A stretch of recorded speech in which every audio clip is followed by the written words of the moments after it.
Jeffrey Preston Bezos is an American entrepreneur, media proprietor, investor, computer engineer, and commercial astronaut. He is the founder, executive chairman, and former president and CEO of Amazon.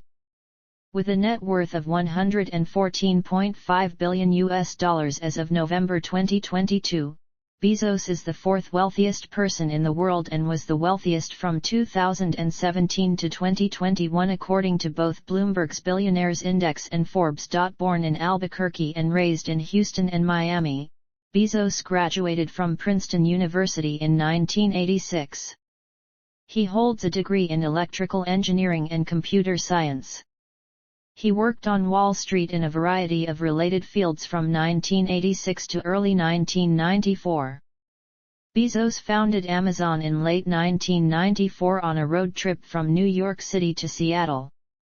The company began as an online bookstore and has since expanded to a variety of other e-commerce products and services, including video and audio streaming, cloud computing, and artificial intelligence.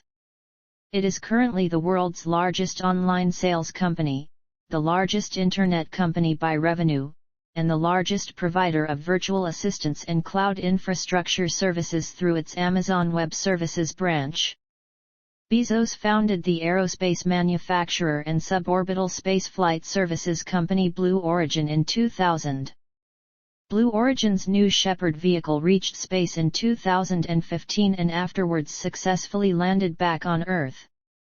He also purchased the major American newspaper The Washington Post in 2013 for $250 million and manages many other investments through his venture capital firm, Bezos Expeditions.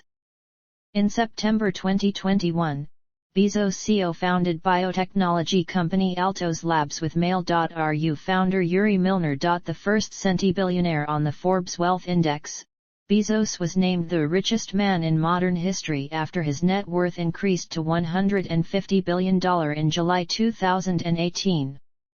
In August 2020, according to Forbes, he had a net worth exceeding $200 billion. In 2020 during the COVID-19 pandemic, his wealth grew by approximately $24 billion. On July 5, 2021, Bezos stepped down as the CEO and president of Amazon and transferred to the role of executive chairman. Andy Jassy, the chief of Amazon's cloud computing division, replaced Bezos as the CEO and president of Amazon. On July 20, 2021, he flew to space alongside his half-brother, Mark. The suborbital flight lasted over 10 minutes, reaching a peak altitude of 66.5 miles. In September 2022, he was ranked second on the Forbes 400 list of wealthiest Americans with a net worth of $151 billion. Early life and education. Zucker was born into a Jewish family in Homestead, Florida, near Miami, on April 9, 1965. His father, Matthew Zucker, was a cardiologist, and his mother, Arlene, was a school teacher. He was a captain of the North Miami Senior High School tennis team, editor of the school paper, and a teenage freelance reporter for the Miami Herald. Zucker also was president of his sophomore, junior, and senior classes, running on the slogan "The Little Man with the Big Ideas." He graduated from North Miami Senior High School in 1982. Before college, he took part in Northwestern University's National High School Institute program for journalism. Zucker went on to Harvard University. He was president of the school newspaper, the Harvard Crimson, during his senior year. As such, he encouraged the Crimson's decades-old prank rivalry with the Harvard Lampoon, then headed by future NBC employee Conan O'Brien, which culminated in Zucker having O'Brien arrested. Zucker graduated from Harvard in 1986 with a Bachelor of Arts in American History. Career at NBC and NBC Universal. Internship. When he was not admitted to Harvard Law School, he began working at NBC by accepting an internship at the 1988 Summer Olympics. Producer of Today Show / I. None. President of NBC Entertainment. In 2000, he was named NBC Entertainment's president. A 2004 Business Week profile stated that during that time he oversaw NBC's entire entertainment schedule. He kept the network ahead of the pack by airing the gross-out show Fear Factor, negotiating for the cast of the hit series Friends to take the series up to a 10th season, and signing Donald Trump for the reality show The Apprentice. He is credited with the idea to extend Friends episodes by 10 minutes and convinced the cast to extend their contracts by 2 years. The Friends era was one of the most profitable ever for NBC. The Zucker era produced a spike in operating earnings for NBC, from $532 million the year he took over to $870 million in 2003. Zucker introduced Las Vegas, Law and Order, Criminal Intent, and Scrubs. He originated the idea of airing supersized episodes of NBC's comedies and aggressively programming in the summer months as cable networks began to draw away viewers with original programming from the network's rerun-filled summer slate. Bravo changed its programming direction towards reality television, while the newly acquired Spanish network Telemundo was positioned to be more competitive with leading network Univision. President of NBC Entertainment's News and Cable Group. In December 2003, Zucker became president of NBC's Entertainment, News and Cable Group as well. President of NBC Universal Television Group. Following the merger with French media empire Vivendi Universal, he became president of the newly formed NBC Universal Television Group in May 2004. Vivendi Universal had acquired Fox Interactive a year earlier in 2003.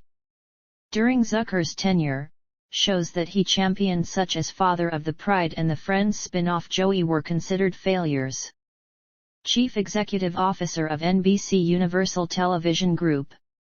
On December 15, 2005, Zucker was promoted by NBC Universal to Chief Executive Officer of NBC Universal Television Group behind Robert Charles Wright, Vice Chairman of General Electric and Chairman and CEO of NBC Universal. Zucker was responsible for all programming across the company's television properties, including network, news, cable, sports, and Olympics. His responsibilities also included the company's studio operations and global distribution efforts. President and CEO of NBC Universal. On February 6, 2007, Zucker became president and CEO of NBC Universal. In 2010, in response to a public controversy over the network's reported rescheduling of late-night hosts Jay Leno and Conan O'Brien, Los Angeles Times reporters Meg James and Matea Gold wrote that Zucker's tenure had led to a spectacular fall by the country's premier television network and dubbed the intra-network feud and subsequent public relations fallout one of the biggest debacles in television history. Under Zucker, NBC fell from being the number 1 rated network to the lowest rated of the 4 broadcast networks and was occasionally being beaten in the ratings by programming on some of the more popular cable channels. Days later, the New York Times columnist Maureen Dowd wrote that in Hollywood there has been a single topic of discussion: how does Jeff Zucker keep rising and rising while the fortunes of NBC keep falling and falling? Many in the Hollywood community have always regarded him as a network Napoleon who never bothered to learn about developing shows and managing talent. She explained that Zucker is a master at managing up with bosses and calculating cost-per-hour benefits, but even though he made money on cable shows, he could not program the network to save his life. Dowd also reported that an unnamed honcho at another network stated that Zucker is a case study in the most destructive media executive ever to exist. You'd have to tell me who else has taken a once great network and literally destroyed it. On June 2, 2010, the New York Post reported that Zucker would be paid between $30 million and $40 million to leave NBC Universal shortly after Comcast completed its 51% acquisition in the company. Career at Disney. IKD/I producer. None. Career at Warner Media. President of CNN Worldwide. Zucker became president of CNN Worldwide on January 1, 2013. His appointment was widely welcomed by the network and its anchors. Anderson Cooper told colleagues that Zucker was the first CNN president to actually watch CNN. In December 2013, Zucker stated that his goal for the channel was to offer an attitude and a take to viewers, with a larger focus on reality-style documentary series. Zucker explained that he wanted CNN to appeal more to regular viewers of factual networks, and make larger investments into the network's digital properties. With the 2014 cancellation of Piers Morgan Live, CNN experimented with airing factual programming in prime time as an alternative, with Zucker stating that it would cater to younger demographics than pundit-oriented programs. However, Zucker still insisted that news remained CNN's first priority, and that these programs could be preempted for continuing coverage of breaking news events when needed. 2014 saw an increase in daytime and prime-time viewership of CNN. By October 2014, CNN had overtaken MSNBC in prime-time key demographic viewership, placing second behind Fox News. During the 2016 presidential election campaign, a large focus was placed upon on-air debates between partisan pundits surrounding issues relating to the candidates. In an interview with the New York Times, Zucker stated that aspects of its election coverage were influenced by sports channels, explaining that the idea that politics is sport is undeniable, and we understood that and approached it that way. In 2016, CNN reached a monthly average of 105 million unique visitors to its web and mobile properties. On February 2, 2021, Zucker announced he would step down at the end of the year. In August 2021, however, it was reported that he did not plan to leave until the completion of the merger of Warner Media and Discovery, Inc. Warner Media News and Sports. In March 2019, CNN parent Warner Media announced a reorganization in which Zucker would become chairman of the company's news and sports division, overseeing Turner Sports, Bleacher Report, and AT&T SportsNet, in addition to maintaining his role as head of CNN. Criticism. In March 2019, the National Association of Black Journalists criticized Zucker and CNN for lack of diversity within the CNN ranks. Resignation from CNN and Warner Media. On February 2, 2022, Zucker resigned from CNN. In his resignation letter, Zucker acknowledged that he did not disclose a consensual relationship he had with CNN's executive vice president and chief marketing officer, Alison Gollust, when it began.